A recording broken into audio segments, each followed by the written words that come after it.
Mēs tik daudz zinām, un mēs tik daudz viedu lietu varam izlasīt un noklausīties visdažādākajos veidos. Un tad ir jautājums, kāpēc tā visi cilvēki nav laimīgi, vai nepietiktu apskatīties kādu Facebook posteri, un viss, un lieta darīta.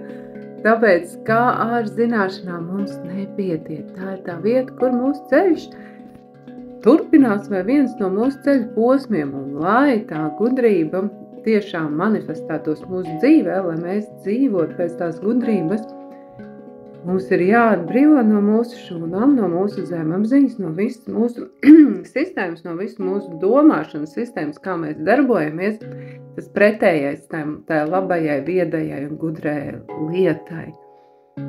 Un tam ļoti labi palīdz elpošana. Elpošanas veidi dažādi un vingrinājumi ir viena no tām lietām, ar kuru palīdzību ļoti labi var izstrādāt vecās negatīvās ticības un pārliecības no šūnām un no zemapziņas.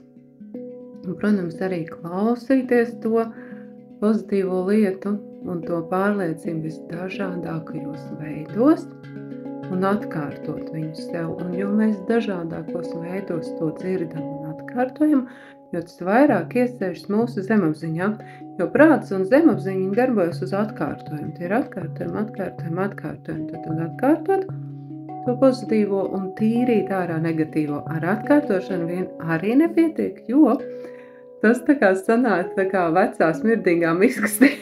Tagad krāmēt iekšā zelta gabalus, tur tur tāpat tur smirdēs un viss vēl agri vai vēl aizies pa gaistu, jā? Tad respektīvi tīrīt ārā veco un likt iekšā jauno. Tā kā aicinu jūs turpināt un darboties un iedvesmoju jūs elpot un turpināt ar sev darboties.